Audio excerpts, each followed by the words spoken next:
Obrigada. Ainda falando sobre reforma trabalhista, como está funcionando a transcendência no TST? A advocacia confessa uma imensa dificuldade em compreender a transcendência, até pela própria divergência existente entre os ministros. É possível esperar algum critério de uniformização para que possamos fazer os nossos recursos subirem, ministra? Olha, eu resisti quase 20 anos, com sucesso. Eu já estou há quase 19 anos integrando o Tribunal Superior do Trabalho. E antes advoguei, muitos anos. E eu lembro que primeiro havia um projeto de lei, estou falando de 20 anos atrás, havia um projeto de lei que acabou sendo arquivado, que propunha esse instituto, a adoção desse instituto. Mas havia, e eu era combativa contra a adoção do instituto, como advogada, acabou que foi até arquivado o projeto de lei. Mas naquela última medida provisória que se perenizou, foi introduzida a possibilidade, né? Foi introduzida na CLT o instituto, mas vinculou a regulamentação vinculada à vontade do TST. O TST teria que disciplinar. E durante esse período todo, o TST, exatamente por essas dificuldades que você apontou, então, quando eu ingressei no TST, meses depois, já veio essa medida provisória. E eu lá batalhei sempre contra a regulamentação. E fomos vencedores, não regulamentamos pelas dificuldades que identificávamos para a sua implementação. Mas aí veio a reforma, e aí positivou, colocou na lei. E como a competência funcional do Tribunal Superior do Trabalho, ela está disciplinada por lei ordinária, e não no texto constitucional, a competência material da Justiça do Trabalho está prevista na Constituição, mas a competência funcional do TST não está. Então, nós tivemos que adotar, porque a lei dispôs e ela própria identificou quais os critérios, né, que o TST não fez, né, pelas dificuldades que nós hoje podemos afirmar eram procedentes. É muito difícil, eu confesso, ter um critério objetivo, um critério, digamos, uniforme para a aplicação do Instituto da Transcendência. Porque se diz, não, mas existe no Supremo Tribunal Federal a arguição de relevância, temos a repercussão geral. Então, não há novidade na transcendência. Há novidade, sim. A repercussão, o Instituto da Repercussão Geral é completamente diferente deles se aproximam até, ou pode se aproximar, o incidente, no plano do TST, o incidente de recurso repetitivo e o incidente de ação de competência. Por quê? Porque tem efeito vinculante e produzem uma tese que será aplicada pelas instâncias ordinárias. No caso da transcendência, não é isso. Não se firma a tese, ela não é vinculante.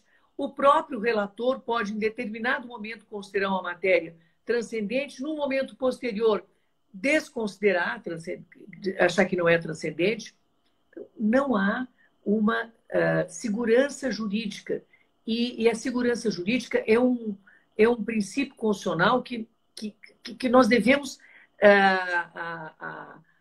sempre reverenciar, né? Porque a sociedade precisa dessa segurança jurídica por parte do Poder Judiciário, né, que é uno, portanto, tem que dar previsibilidade às suas decisões. Então, este mecanismo da transcendência, ele, na verdade, é um gerenciamento, ele é operacional, ele busca facilitar, não é? Digamos, o julgamento de processos. Tanto é assim que nós temos, foi arguída pela 7ª turma, um incidente de inconstitucionalidade que está sendo processado, não do Instituto da Transcendência, mas do trânsito em julgado imediato ao despacho de intranscendência no agravo de instrumento, porque só se assegura a interposição do agravo no recurso de revista, né? Para submeter à turma o juízo de intranscendência. Mas, no agravo de instrumento, a decisão, segundo a CLT, é definitiva. E muitos processos já estavam baixando e começou aí a discussão e hoje nós temos, então, este incidente para o agravo de instrumento, sustentando que deve haver uma revisão da intranscendência por parte da turma. E a inconstitucionalidade residiria exatamente na definitividade da decisão monocrática que afirma a intranscendência no agravo de instrumento. E em relação ao recurso de revista, nós temos a possibilidade de revisar pela turma. Mas veja, os critérios econômico, político, não é? Social e jurídico, eles envolvem uma subjetividade que gera essa instabilidade na jurisprudência. Por quê? Porque econômica depende do valor. Um ministro pode considerar 50 mil o valor suficiente para a repercussão econômica, outro não.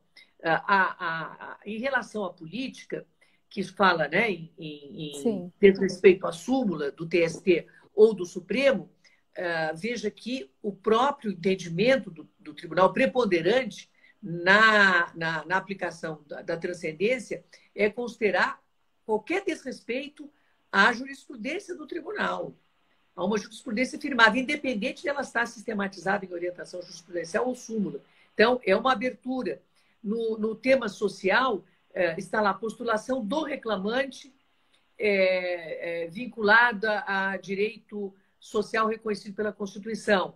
Alguns relatores, eles entendem que, pelo princípio da isonomia, independente de quem recorre, né, se é um direito social assegurado pela Constituição, reconhecido, que está sendo, não é, contrariado, isso já daria livre curso ao recurso. E, por fim, a jurídica, que diz como uma questão nova, né, relativa à interpretação, também pode comportar subjetivismo. Então, já houve, veja, internamente nós temos, o nosso serviço de jurisprudência, ele é muito eficiente.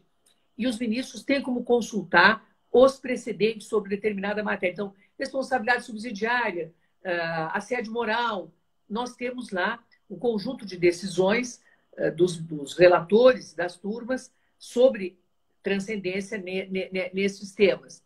Mas, ainda assim, ainda que se admita a uniformização por cada uma das turmas, nunca nós teremos uma vinculação. A outra turma não vai, não cabendo recurso para a sessão, e se coubesse aí também a finalidade, que era imprimir agilidade, estaria, né, eliminada, não obriga a outra turma, não vincula. Então, poderá uma turma decidir pela transcendência econômica, diferentemente de outra. Então, eu concordo que, apesar de muitos entusiastas, há outros que são mais cautelosos, não só no próprio âmbito do tribunal, como no âmbito, não é, da doutrina, em relação ao Instituto da Transcendência. E eu reconheço essas dificuldades.